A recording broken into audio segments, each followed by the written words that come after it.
नमस्कार, सीएम 24 में आपका स्वागत है और मैं हूं आपके साथ मर्सी। नमस्कार, स्वागत है आपका सीएम 24 में।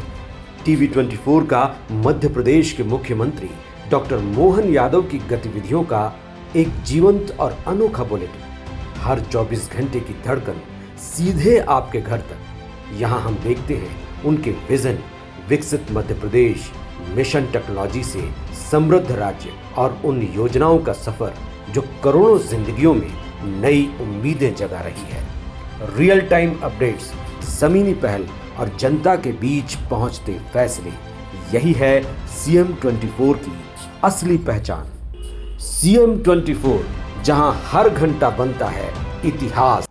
मध्य प्रदेश आज सिर्फ योजना नहीं गिना रहा, बल्कि एक व्यापक परिवर्तन की कहानी लिख रहा है। विधानसभा में राज्यपाल का विजन, भोपाल से डिजिटल प्रशासन की शुरुआत, दिल्ली में एआई तकनीक का प्रदर्शन, उज्जैन से सांस्कृतिक गौरव का संदेश और डबरा से आध्यात्मिक ऊर्जा। इन सभी खबरों को एक सूत्र में पिरोए जाए तो तस्वीर साफ है। मोहन सरकार विकास, सुशासन और सांस्कृतिक पहचान को साथ लेकर आगे बढ़ रही है। 2047 के रोड मैप विधानसभा में राज्यपाल ने अपने अभिभाषण में कहा कि मध्य प्रदेश में उद्योगों के लिए सकारात्मक और निवेश अनुकूल वातावरण तैयार हुआ है। भोपाल में सफल ग्लोबल इंडस्ट्रीज समिट का उल्लेख करते हुए उन्होंने कहा कि प्रदेश अब राष्ट्रीय और अंतर्राष्ट्रीय निवेशकों की पसंद बन रहा है। राज्यपाल ने 2047 तक मध्य प्रदेश को $2 ट्रिलियन की अर्थव्यवस्था बनाने के लक्ष्य को दोहराया। उन्होंने स्पष्ट किया कि इंफ्रास्ट्रक्चर विस्तार, निवेश संवर्धन और सस्टेनेबल ग्रोथ के जरिए प्रदेश को आर्थिक रूप से सशक्त बनाया जा रहा है। इसी अमृत काल में मेरी सरकार ने मध्य प्रदेश के दीर्घकालिक और समग्र विकास की ठोस नींव रखते हुए समृद्ध भारत, समृद्ध मध्य प्रदेश 2047 दृष्टिपत्र तैयार किया है।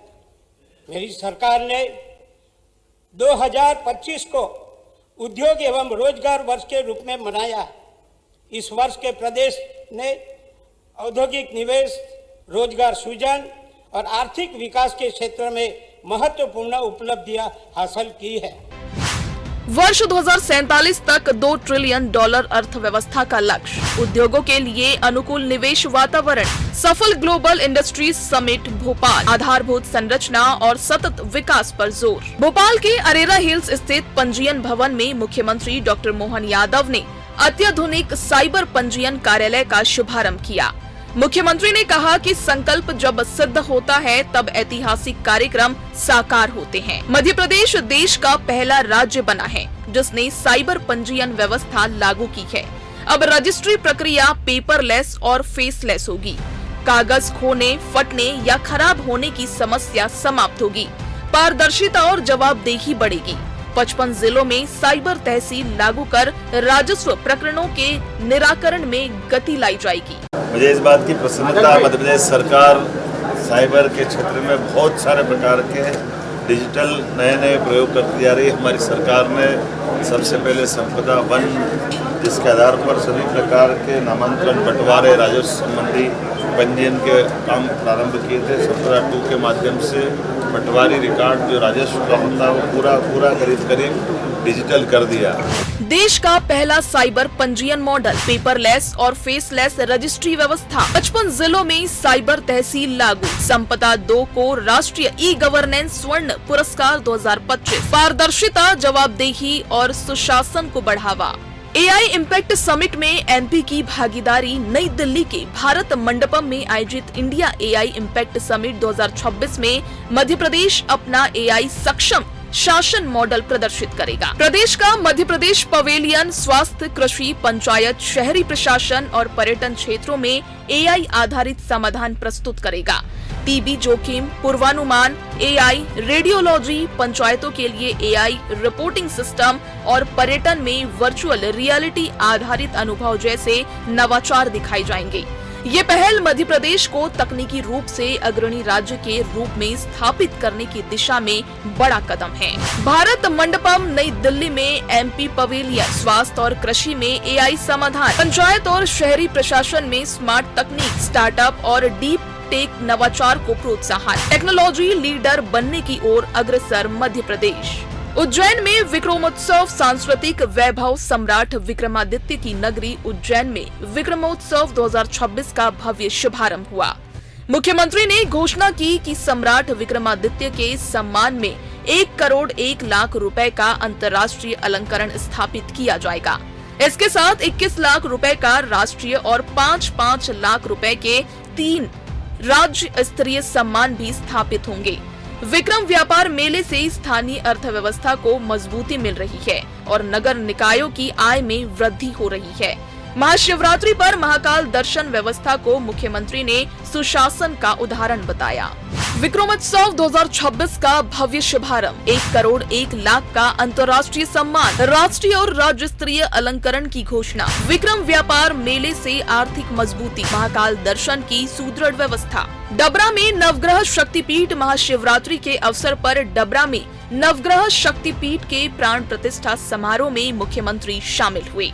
उन्होंने इसे प्रदेश की आस्था और सांस्कृतिक चेतना का केंद्र बताया। मुख्यमंत्री ने कहा कि ऐसे आध्यात्मिक स्थलों से समाज में सकारात्मक ऊर्जा और प्रेरणा का संचार होता है। भगवान के घटनाक्रम को आज के संदर्भ में समसामयिक रूप से बहुत अच्छे ढंग से, विस्तार से, सच्चे अर्थों में, सही अर्थ में हमको न केवल जोड़ते हैं बल्कि समाज में प्रेरणा देने का काम करते हैं। जोरदार अभिनंदन कुमार विश्वास जी के लिए।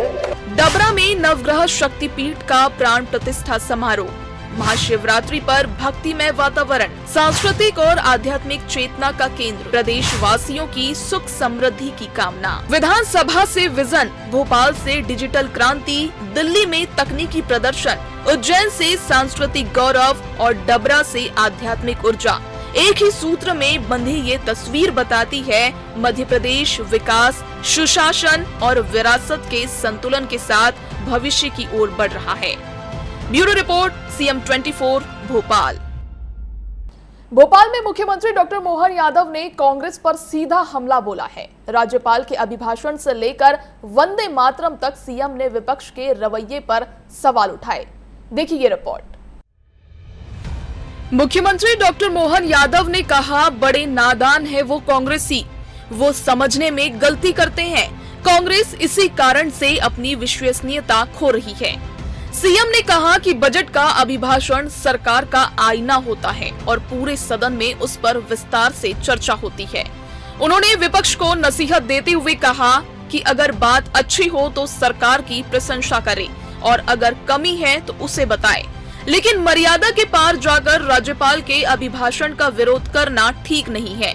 सीएम ने तंज कसा, नाच न जाने आंगन टेढ़ा, जनता कांग्रेस की बात नहीं मान रही है। उन्होंने कहा कि सदन में सकारात्मक चर्चा होगी और सरकार हर सवाल का जवाब देने के लिए तैयार है। संसदीय कार्यप्रणाली को भी समझने में गलती करते हैं। कांग्रेस लगातार इसी कारण से अपनी विश्वसनीयता खो रही है, देश में भी और प्रदेश में भी। भाषण भविष्य का एक आईना होता है जिस पर आगे जाकर के पूरे सत्र में चर्चा होती है। चर्चा में भाग लो, अच्छी बात हो तो आप प्रशंसा कर दो, कोई बात नहीं, प्रतिपक्ष में हो तो आप अपनी तरफ से कमजोरी बताओ, लेकिन अगर आप मर्यादा के दायरे के बाहर जाकर के राज्यपाल के अभिभाषण पर टीका टिप्पणी करते हो तो मैं मान के चलता हूँ अच्छी बात नहीं। अब नाच न जाने आंगन टेढ़ा, उनकी जनता बाजार में बात मान नहीं रही है तो वो ऐसी नादानी की बात कर रहे हैं। मैं उम्मीद करूँगा कि कल से इस पे जब सकारात्मक स्वरूप से चर्चा होगी तो खुल करके प्रतिपक्ष अपनी बात करे, सत्ता पक्ष अपनी बात करे। हम सभी बातों का जवाब देने के लिए तत्पर हैं और हम अपनी सरकार को पारदर्शिता से, शुचिता से और लोकतांत्रिक परंपरा में जुड़ करके चलाना चाहते हैं। उम्मीद करते कांग्रेस भी इस बात को लेकर चले।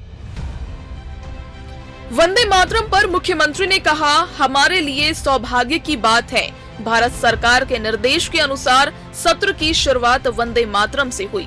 सीएम ने कहा कि आजादी की लड़ाई में वंदे मातरम के साथ कई क्रांतिकारियों ने शहादत दी, लेकिन कांग्रेस ने इसे काटने और बांटने का काम किया। सदन में माहौल गर्म है, सरकार तैयार है, अब नजर रहेगी चर्चा की दिशा पर। TV 24 bureau report Bhopal.